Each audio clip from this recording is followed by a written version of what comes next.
دیکھیے ہر انسان کے وجود کے دو حصے میں نے پہلے دن شاید کچھ بیان کیا تھا.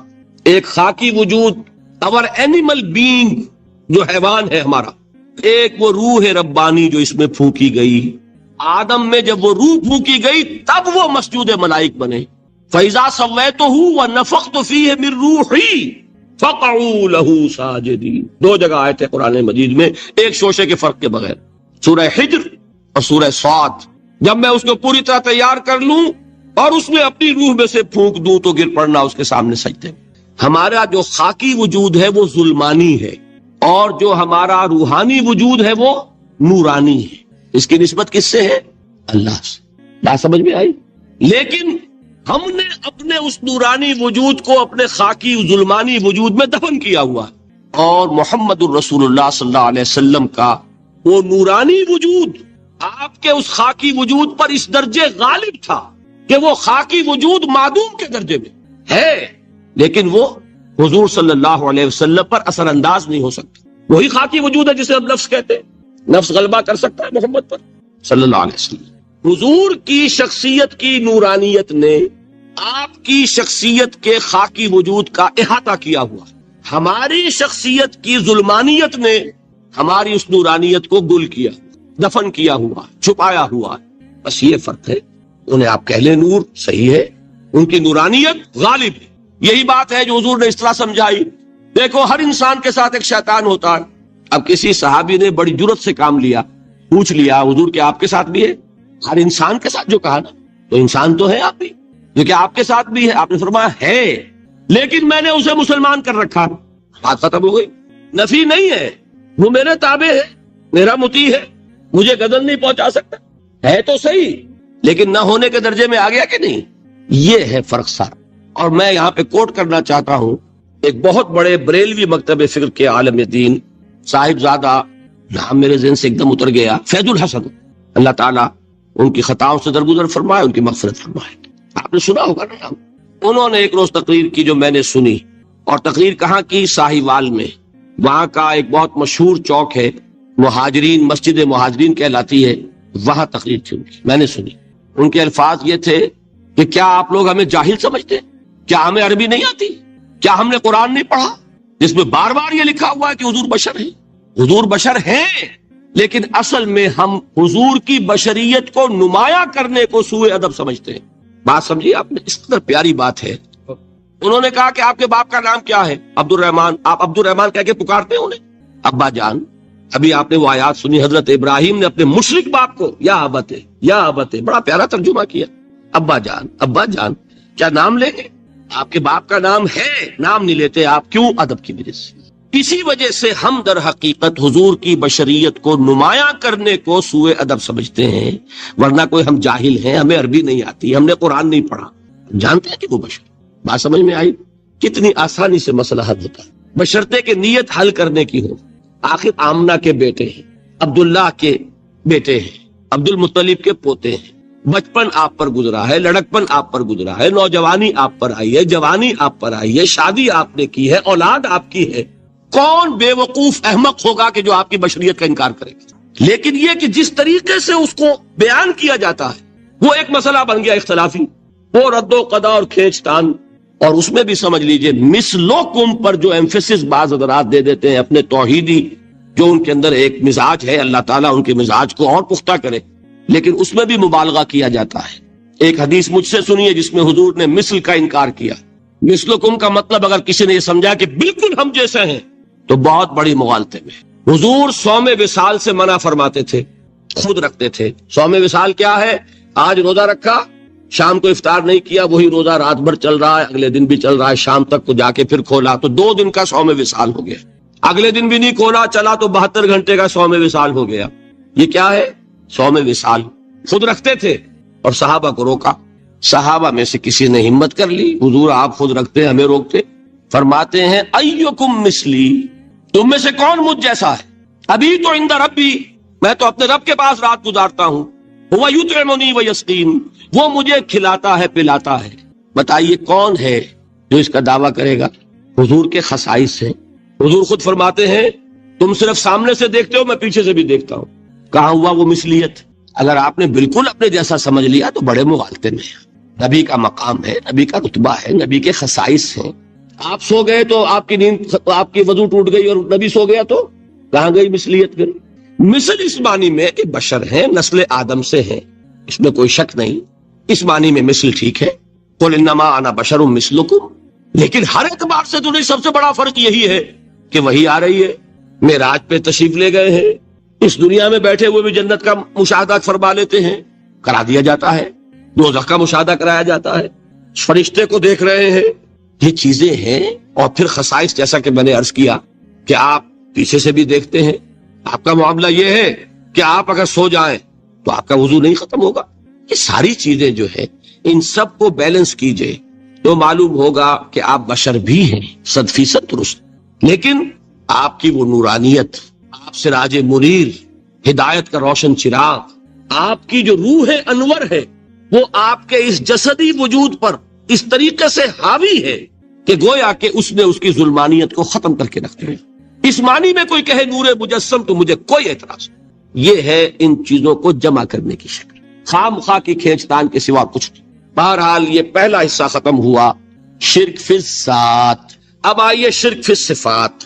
میں نے عرض کیا تھا کہ یہ ایک بڑا علمی مسئلہ ہے اور اس میں ٹھوکر لگ جاتی ہے۔ وجہ کیا ہے اس کو سمجھ لے۔ بنیادی بات، ہماری زبان جو ہے وہ بہت محدود ہے۔ ہماری ہی زبان ہے جسے اللہ نے ذریعہ بنایا اپنی ہدایت کا، ورنہ ہمارے پلے نہ پڑتی بات، ظاہر ہے نا۔ لیکن ہماری زبان کی محدودیت ہے۔ اس محدودیت کا ایک مظہر یہ ہے کہ ہم جو الفاظ اللہ کے لیے بطور صفت استعمال کرتے ہیں وہی الفاظ مخلوقات کے لیے بھی کر لیتے ہیں۔ اللہ موجود، ہم بھی موجود۔ اللہ زندہ، ہم بھی زندہ۔ اللہ علیم، تو انسان علیم بھی علیم نہیں، علامہ بھی ہے کہ نہیں؟ یہ تو بڑا مبالغے کا لفظ ہے، انسان علامہ ہے کہ نہیں؟ اللہ دیکھتا ہے، بصیر ہے، ہم بھی بصیر ہیں۔ اللہ سنتا ہے، سمیع ہے، ہم بھی سنتے ہیں۔ اللہ کو قدرت حاصل ہے، کچھ ہمیں بھی حاصل ہے۔ ایک مکہ مارا تھا حضرت موسیٰ نے، جان نکال دی تھی کہ نہیں؟ ہے نا کچھ نہ کچھ۔ اللہ چاہتا ہے، ہم بھی چاہتے ہیں۔ اسی دیکھیے چاہت میں وہ ہو گیا تھا جس پر روک دیا حضور نے، ما شاء اللہ وما شئت اجعلتنی للہ ندا، کیا تم نے مجھے اللہ کا مد مقابل بنا دیا؟ دھوکہ ان الفاظ کے اشتراک کی وجہ سے لگ جاتا ہے۔ بات سمجھ میں آئی؟ اب اس میں فارمولہ میں نے عرض کیا تھا کہ ایک نوٹ کر لیں تو مسئلے سارے حل ہو جائیں۔ جب ہم کوئی لفظ بطور صفت اللہ کے لیے بولتے ہیں اور اسی لفظ کو مخلوق میں سے کسی کے لیے بولتے ہیں، مخلوق میں سب آ گئے، جمادات، حیوانات، انسان، اولیاء اللہ، فرشتے، انبیاء، رسول، سب مخلوق تو ہیں نا۔ تو کل مخلوقات کو جب ہم ایک لفظ بطور صفت استعمال کریں گے اللہ کے لیے اور اسی لفظ کو استعمال کریں گے بندوں کے لیے، تو ان میں 3 فرق ہیں جو ذہن میں رہنے چاہیے، گن کر یاد کیجئے۔ اللہ کی ذات قدیم ہے، ہمیشہ سے ہے، اسی طرح اس کی صفت بھی قدیم ہے، ہمیشہ سے ہے۔ مخلوقات حادث ہیں، ان کی صفات بھی حادث ہیں۔ حادث قدیم کے مقابلے میں کہ پہلے نہیں تھی پھر ہو گئی۔ ایک فرق، اللہ کی ذات از خود ہے، کسی اور نے تو اس کو وجود نہیں بخشا نا۔ اللہ کا وجود از خود ہے، ذاتی ہے۔ اسی طرح اس کی صفات ذاتی ہیں، کسی اور کی عطا کردہ نہیں ہے۔ مخلوق کوئی ہو کسے باشد، ان کا وجود ذاتی نہیں، عطائی ہے، اللہ نے دیا تو وجود ملا۔ اسی طرح ان کی صفات عطائی ہے، ذاتی ہے۔ اب دیکھیے ہمارے یہ فرشتے یہاں بیٹھے ہیں، ہم کہہ سکتے ہیں ذرا بھائی میرا یہ کام کر دینا، اسی طرح اس کی صفات جبرائیل کو پکار سکتے ہیں، جبرائیل میرا یہ کام، مخلوق کی ذات محدود، کسی ولی اللہ کی روح کو پکار کر کہنا کہ میری یہ مشکل دور کر دے، ذاتی اللہ سے کہے، اللہ کو پکارے، اللہ جس کے ذریعے سے چاہے آپ کی 3 فرق ذہن میں رہے تو جو صفت بھی آپ بولیں گے شاہ ولی اللہ دہلوی بھی یہ بات کہی ہے، اگرچہ مجھے اس کی کوئی دلیل اپنے طور پر انڈیپینڈنٹلی کتاب و سنت میں نہیں ملی ہے، یہ بھی لا الہ سمجھا جاتا ہے۔ مقام مرتبہ ہے جو میری نگاہ میں بہت بلند، انسان، میرے نزدیک فرشتہ، وہ عظیم شخصیت عالم انبیاء، اسلام رسول، کی امام ابن تیمیہ اور امام غزالی کو جمع کرے تو شاہ ولی اللہ بنتے ہیں۔ عطائی ہے، ذاتی نہیں ہے، انہوں نے یہ محدود لکھا ہے، لا محدود کہ نہیں جو ہے۔ اللہ کے 3 برگزیدہ باتیں بندے مان ہوتے لے، ہیں اولیاء شرک نہیں اللہ، ہوگا۔ اللہ ان میں سے تعالیٰ ان ایک کی کو ثابت ارواح کر دیں، کو ان شرک کے نہیں۔ فوت ہونے کے بعد ملائکہ کے طبقہ اسفل میں شامل کر دیتے ہیں، اور مخلوق میں وہ جو بھی جس طرح وہ ملائکہ اللہ کے احکام کی زمین میں تنفیذ کر رہے ہیں، وہ بھی اسی کام میں لگ جاتے ہیں۔ میں نے کیا کہ میرے پاس انڈیپینڈنٹلی کوئی دلیل نہیں ہے اس کے حق میں، لیکن شاہ صاحب کا فرمانا خود میرے لیے ایک درجے میں دلیل ہے۔ لیکن یہاں ایک تو یہ نوٹ کرنے کا ملائکہ کا طبقہ اسفل، ملائکہ کا سب سے نچلا طبقہ، اور اللہ کے حکم کی تنفیذ کرتے ہیں، فرشتے کر رہے ہیں وہ بھی ہو، ہمیں سے کیا غرض ہے؟ ہم نہ فرشتے کو پکار سکتے ہیں اور نہ اللہ کی حیات ذاتی ہماری عطائی، لائی حیات آئے بزانے چلی چلے، اپنے بس میں نہ آنا تھا نہ جانا ہے، زندگی اس کی عطا کردہ ہے، جب چاہے لے لے۔ کہتا ہے مجھے پکارو، مجھے مانگو، میں تمہیں دوں گا، تمہاری دعا سنوں گا، قبول کروں گا۔ اور جو بربنائے ویسے بھی محدود موت آئے گی، شاید ختم ہو جائے، موت ختم نہیں کرتی، ہم سمجھتے ہیں کہ وہ ہماری ابدی ہے، محدود اس معنی میں تو ہے، کھانے کو نہ ملے تو کمزوری، ذرا کام کیا تو تکان، نیند بھی آ رہی ہے، اونگ بھی آ رہی ہے، اور اس کی حیات الحی القیوم لا تأخذہ سنۃ ولا نوم، حیات ذاتی ہے، لامحدود ہے، اور قدیم، یہاں حیات عطائی ہے اور حادث ہے اور محدود ہے، ساری صفات اس کو ذہن میں رکھ لیجئے۔ یا جسے آپ کہتے ہیں مسئلے میں یہاں حل small hours of the جو morning، لوگ کہتے ہیں حضور کو علم غیب نہیں تھا، اور جو کہتے ہیں تھا، بدقسمتی سے دونوں نے ڈیفینیشن علیحدہ کر لی۔ جو ڈیفینیشن نفی کرنے والوں نے کی ہے اس کی وجہ سے، اس کے اعتبار سے واقعہ نہیں تھا، انہوں نے ڈیفینیشن یہ کی ہے، تعریف یہ کی ہے، وہ علم جو خود حاصل ہو جائے، اللہ کا عطا کردہ علم جو ہے وہ کہتے ہیں غیب نہیں ہے، تو وہ بھی بات ہے کہ ہر علم جو حضور کو حاصل ہے وہ اللہ کا عطا کردہ۔ میں صحیح بات نہیں، میں یہ سارے مرحلے میں نے طے کیے نا اپنے زمانے طالب علم میں۔ مولانا منظور احمد شاہ صاحب ہیں ساہیوال میں، میں ان کے پاس حاضر ہوں، میں نے کہا جی یہ مسئلہ کیا ہے علم غیب کا، مجھے ذرا سمجھائیں۔ انہوں نے کتاب اپنی نکالی، دیکھیے صاحب ہم حضور کے علم کے بارے میں یہ باتیں مانتے ہیں، حضور کا علم حادث ہے، قدیم نہیں، حضور کا علم محدود ہے، لامحدود نہیں، حضور کا علم عطا کردہ ہے، ذاتی نہیں۔ میں نے کہا یہ تین باتیں اگر آپ مان لیں تو میرا تو جھگڑا کوئی نہیں ہے۔ ہوتا کیا ہے جب آئیں گے وعظ میں، خطابت میں، تو عالم ما کان و ما یکون، اب الفاظ وہ استعمال کر جائیں گے، ایک واعظ ہے، عام مقرر ہے، واہ واہ ہوتی ہی نہیں، نعرے لگتے ہی نہیں، محفل میں گرمی آتی نہیں جب تک ایسے مبالغے نہ کریں، لیکن وہ چیز لکھی ہوئی ان کے ہاں ہے کہ حضور کا علم حادث ہے، قدیم نہیں، حضور کا علم محدود ہے، لامحدود نہیں، حضور کا علم عطائی ہے، ذاتی نہیں۔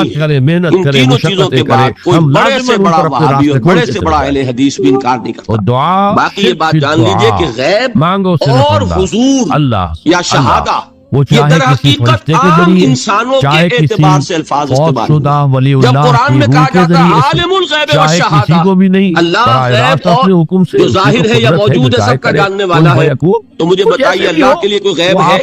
اللہ کے لیے کوئی شے غیب ہے؟ تو کیوں کہا جا رہا ہے عالم الغیب والشہادہ؟ وہ ہمارے اعتبار سے کہا جا رہا ہے، جو تمہارے لیے غیب ہے اللہ اس کو بھی جانتا ہے، اور جو تمہارے سامنے اللہ اسے بھی جانتا ہے۔ اللہ کے لیے تو کل شہادہ ہے، کسی شے کا کچھ مراسم عبودیت ہوتے ہیں، مراسم رسم کہتے ہیں کسی چیز کی ظاہری شکل، رہ گئی رسم ازا روح بلالی نہ رہی، فلسفہ رہ گیا تلقین غزالی نہ رہی۔ یہ قرآن کا بھی ہم اسے رسم الخط کہتے ہیں، رسم الخط، اور یہ حضرت عثمان کے زمانے میں اس میں سے ایک حصہ اللہ دیتا ہے نبی کو، تبھی تو نبی بنا۔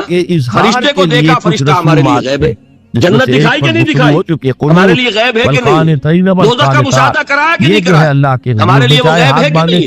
جو چیزیں ہمارے لیے غیب ہیں انہی کے پردے اللہ کچھ اٹھاتا ہے، نماز کے اندر جو قنوت ہے یہ قنوت ہے، غیب کا علم ہو جائے گا تو وہ شرک ہو جائے گا۔ کل کا لفظ جہاں آیا شرک ہوا، جب آپ کہہ رہے ہیں محدود ہے، لامحدود نہیں ہے تو کل کا لفظ استعمال نہیں کر سکتے، لیکن غیب میں سب کچھ علم دیا گیا تبھی تو نبی بنا، ورنہ میرے اور نبی میں فرق کیا ہوا؟ البتہ یہ کہ وہ غیب کا علم ہو یا حاضر کا علم ہو، سائنٹیفک نالج ہو یا وحی کا علم ہو، کوئی بھی علم ہو، آیت الکرسی کے الفاظ نوٹ کیجئے، یعلم ما فی السماوات و ما فی الارض، وہ جانتا ہے ولا یحیطون بشیء من علمہ الا بما شاء، مخلوق میں سے کوئی بھی اس کے علم میں سے احاطہ نہیں کر سکتا مگر جتنا وہ چاہے. اب یہ بات علیحدہ ہے کہ ہم کون ہے طے کرنے والے کہ ناپے بیٹھ کر کے اللہ نے ابراہیم کو کتنا علم دیا. ہم ناپ سکتے ہیں عیسیٰ کو کتنا دیا ہم جان سکتے ہیں. تو ابراہیم کا، موسیٰ کا، عیسیٰ کا نہیں ناپ سکتے تو محمد رسول اللہ کا کہاں ناپیں گے؟